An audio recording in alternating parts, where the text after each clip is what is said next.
Posture good? Oh, you were looking at that camera, honey. Which camera are we looking at? No, we're looking at him. Oh.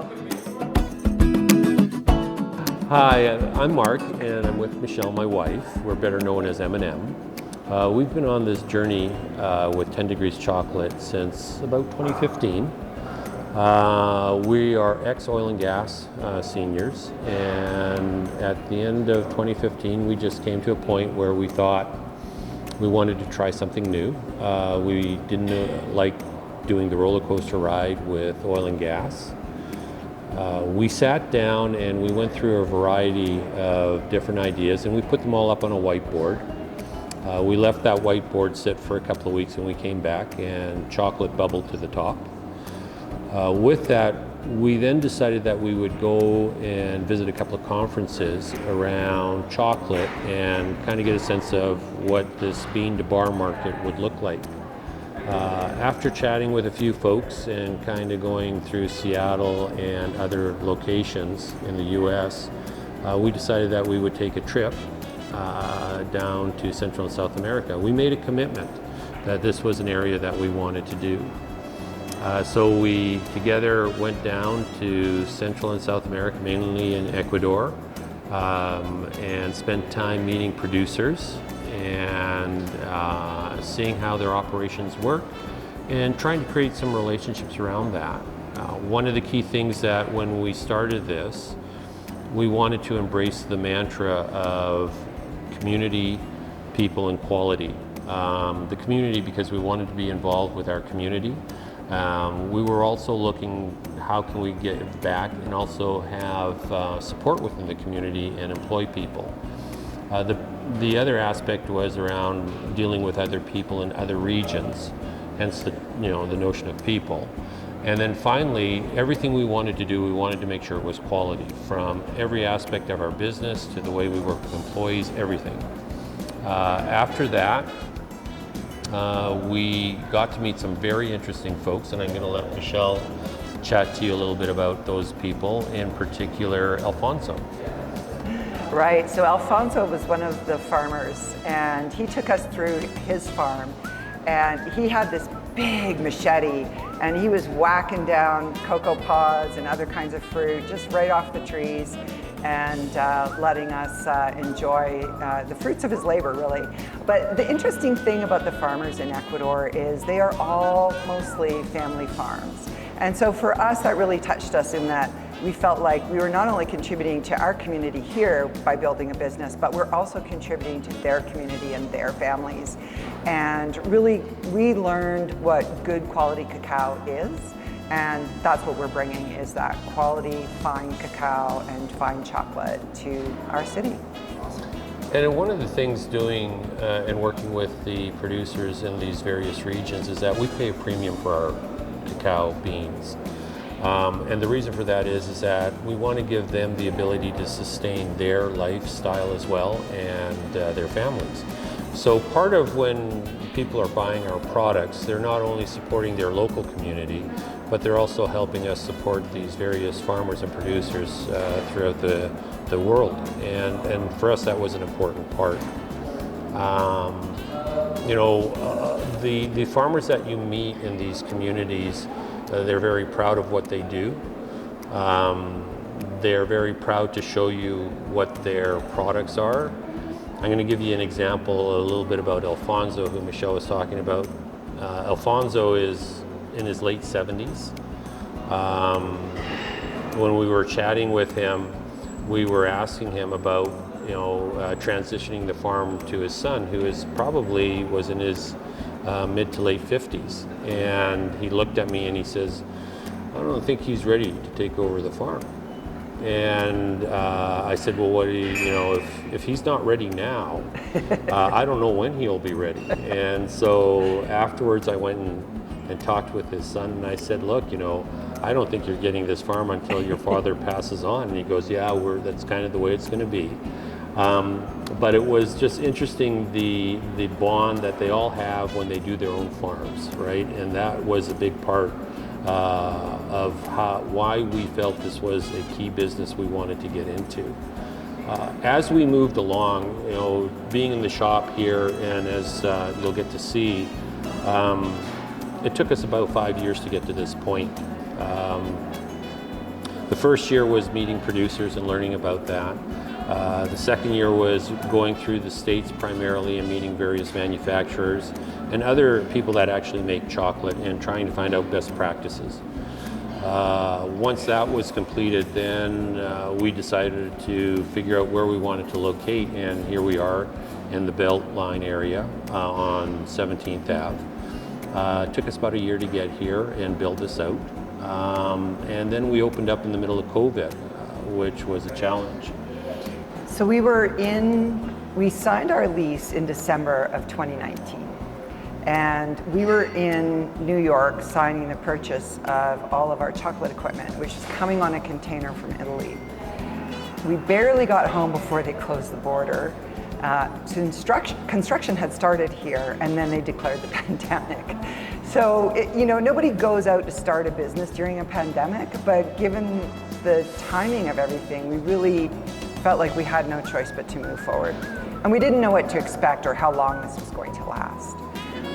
So we opened up in August of 2020, and given that fact, we actually don't qualify because we don't have any revenue to show prior to March. And all the government funding programs, the rent relief, the wages, was all you had to have revenue prior to March. So we didn't qualify, and this has really been a case of true perseverance and grit, and we've put everything we've got into this. All our energy is in here because we know this is a great concept. And just to add on to that, it's important to surround yourself with entities that believe in what you're doing. From your landlord to your financial institutions to suppliers, they're all important for you to succeed at this. And here we are, we're now into March with the opening, and we're looking to see how we can start to build once again and get the following that we would like to enjoy. So how did you guys meet exactly? What was the story behind that? Us? It was on a motorbike trip. Right. And then we met each other again at a golf, on the golf course, and we were actually friends.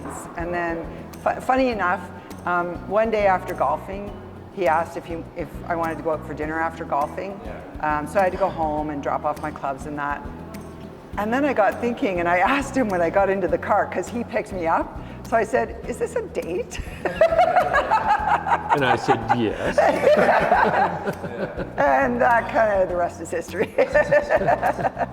We got married in a vineyard in 2019, and I never thought I would ever be working with my spouse. Yeah, that's my next question. Right. How's that bad? I know it has its moments.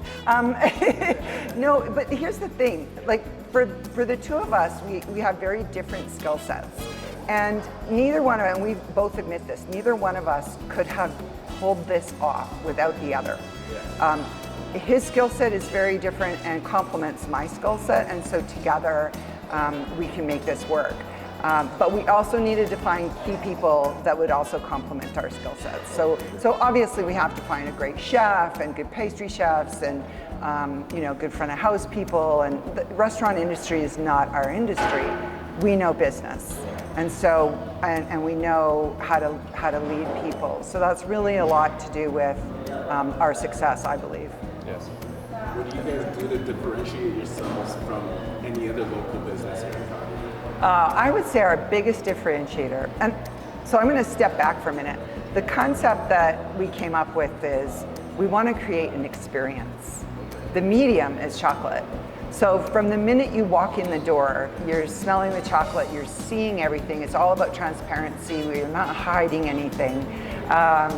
You've got the beautiful display for the pastry case, for the bonbons, the chocolate, and then the tastings. We've incorporated our chocolate that we make from the raw bean to the finished product. We incorporate that into a lot of the food and drink and So I think that the biggest differentiator is that we can control the flavor and the ingredients. Whereas chocolatiers, perhaps, they have to buy their chocolate, and it's usually a commercial grade chocolate.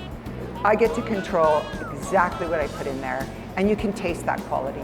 And I just wanted to add on to that. I think the other big differentiation is the fact that we've got a location and a premise that allows people to come in and enjoy what we have to offer. From morning to evening, we're set up basically as a traditional European bistro. People can come in and enjoy breakfast and pastries in the morning. It transitions to great lunch and foods. And then in the evening, we've just brought in a very unique dining experience for people to come in and enjoy their dinner here with us. Yeah, are you guys big on the quality of chocolate?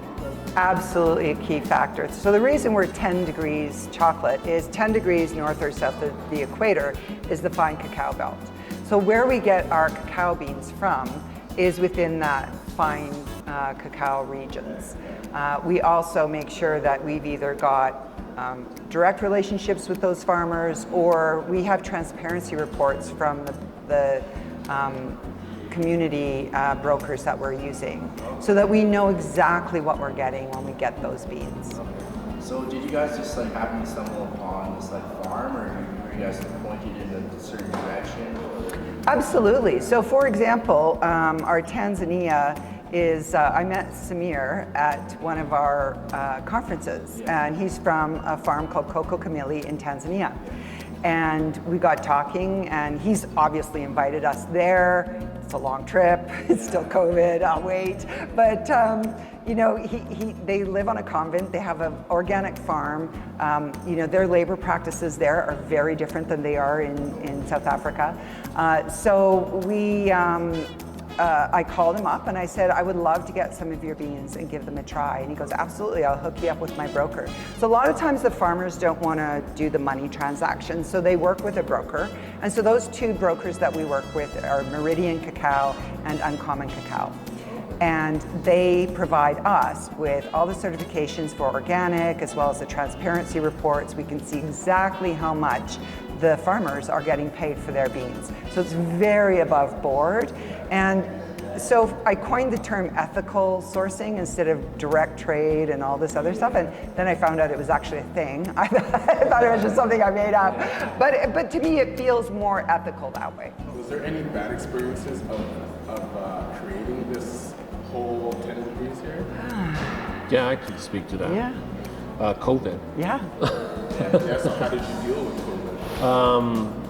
Our whole, as we've mentioned, our whole concept's around experiencing the environment, senses, and all of that. And COVID obviously it prevented that. It prevented our whole business model, in short.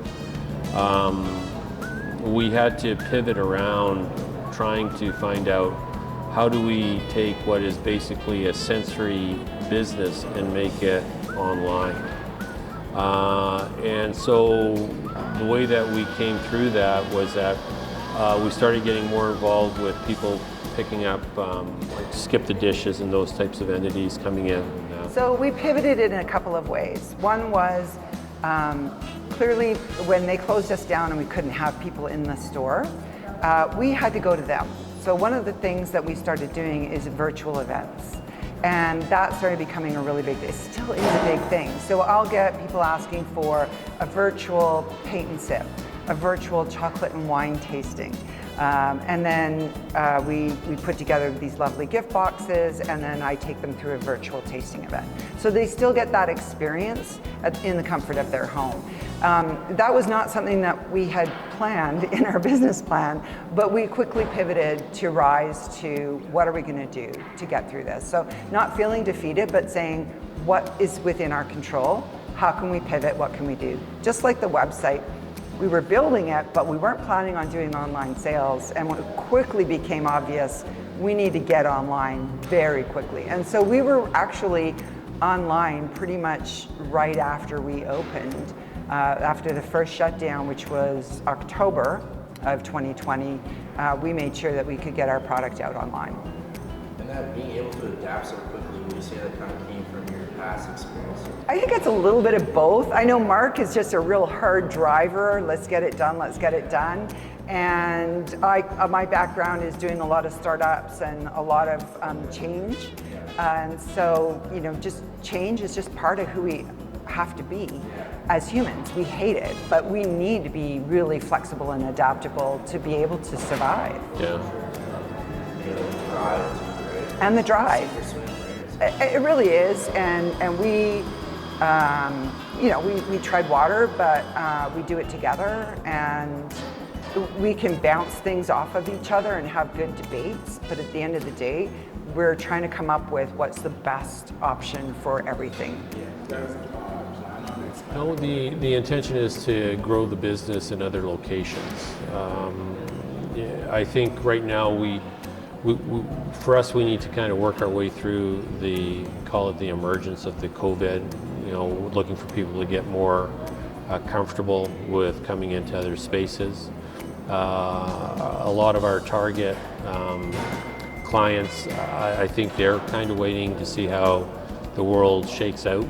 The intent would be then we will move maybe another location within Calgary, and then maybe start looking at some other city centers to start being part of our family. You guys have future events or anything like that is going to incorporate the community to help you guys grow and build awareness in Calgary? Absolutely, Yes. I would love to answer that one. So we've been collaborating with various entities, and in addition to bringing in guest chefs to do our chef's tables, which is a Saturday night 4-course set dinner, incorporating chocolate into each of the dishes.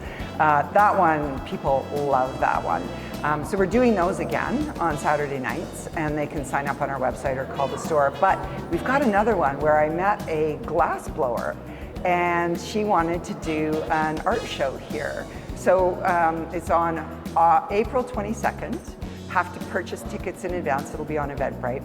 And we're shutting down the whole place just for this lovely art show. We're gonna have a band and glass blown art all over the place for sale and just to look at, as well as tapas and chocolate, of course. So we're always coming up with new things like that, because I just, you think about what is there new to go out and do, right? So I did a beer and chocolate pairing event, because I'm like, nobody's doing that, so.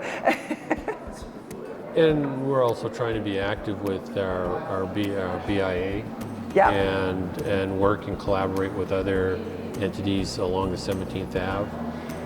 We look for partnerships to try and build on and get them involved.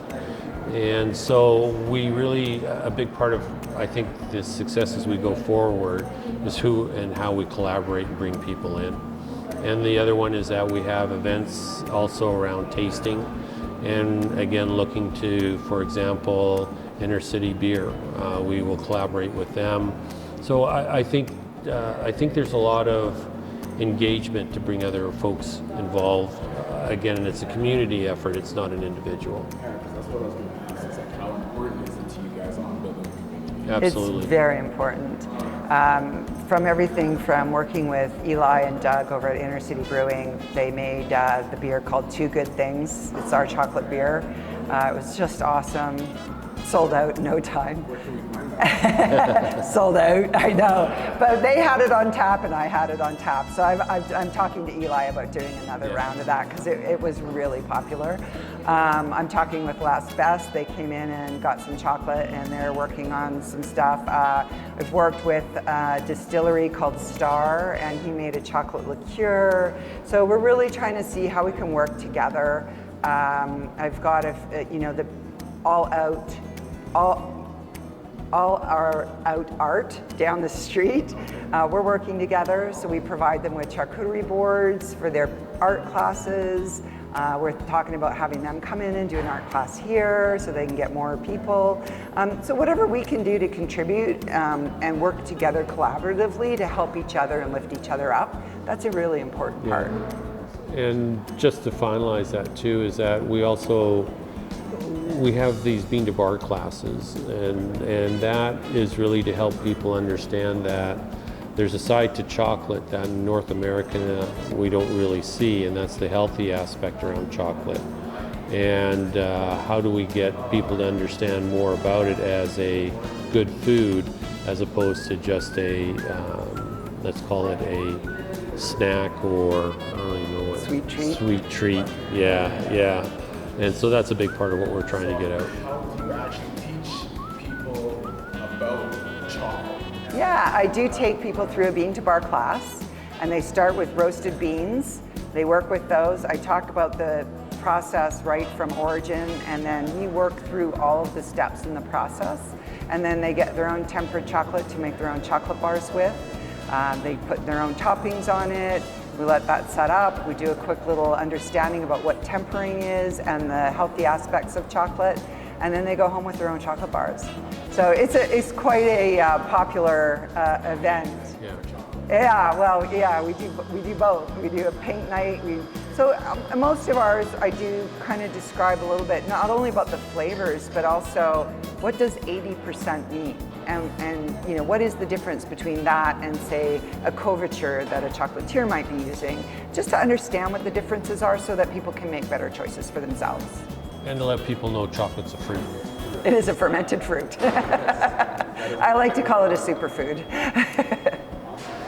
there any final part of it, or that you guys want to? You guys rock. Yeah, you guys are awesome. I really appreciate the opportunity. And You know, I'm going to turn the tables here for a second just to give, you know, I think it's impressive how you guys have collaborated together, the three of you, to bring together your vision of what you'd like to do. And that, like us, but you've taken the entrepreneurial plunge. It's difficult, it's hard. The keys to success are to have your vision, perseverance, and find the people that believe in your vision and continue to surround yourself with those folks. So I wish you guys all the best in your endeavor.